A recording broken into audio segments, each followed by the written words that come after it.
மாண்புமிகு திரு முத்துவேல் கருணாநிதி ஸ்டாலின் அவர்களே,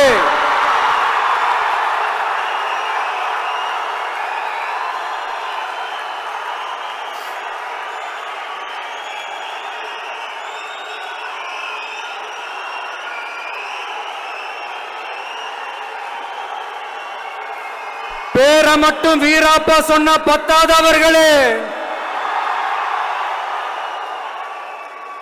செயல்லையும் ஆட்சியிலையும் அதை காட்டணும் அவர்களே. ஒன்றியத்தில் பாஜக ஆட்சியை ஒரு பாசிச ஆட்சின்னு அடிக்கடி அறைகூவல் விடுத்துவிட்டு இங்க நீங்க பண்ற ஆட்சி மட்டும் என்னவா? அதுக்கு கொஞ்சம் கூட குறைவில்லாத அதே பாசிச ஆட்சி தானே. ஒரு கட்சி தலைவனா ஜனநாயக முறைப்படி என் கழக தோழர்களையும் என் நாட்டு மக்களையும் பார்க்கறதுக்கோ சந்திக்கிறதுக்கோ தடை போடுறதுக்கு நீங்க யாருங்க?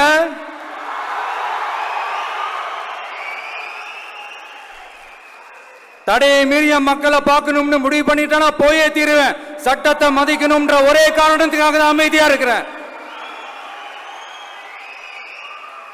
நேத்து வந்தவெல்லாம் முதலமைச்சர் ஆகணும்னு கனவு காண்றான்னு சொல்றீங்க.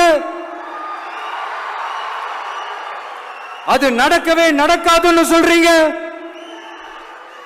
அப்புறம் ஏங்க எந்த கட்சிக்கும் இல்லாத நெருக்கடியை தமிழக வெற்றி கழகத்துக்கு மட்டும் போட்டுக்கிட்டே இருக்கிறீங்க?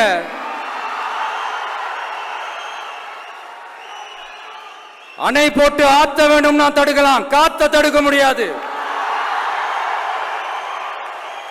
அதையும் மீறி தடுக்கணும்னு நினைச்சீங்கன்னா சாதாரணமா இருக்கிற காத்து சூறாவளியா மாறும். ஏன் சக்தி மிக்க புயலா கூட மாறும். எனது அருமை தமிழக வெற்றி கழக தோழர்களே, நான் மாநாட்டில் ஒரு விஷயத்தை ரொம்ப வலியுறுத்தி சொன்னேன். அதே தான் இங்க நான் திரும்பவும் ரிப்பீட் பண்றேன். இந்த மண் பிளவுவாத சக்திகளுக்கு எதிரான மண், சகோதரத்துவ மண், சமய நல்லிணக்கத்தை பேணும் சமூக நீதிக்கான மண். இதை நம்ம பாதுகாத்தே தீரணும். உங்க எல்லாரையும் வேண்டி வேண்டி கேட்டுக்கிறேன்.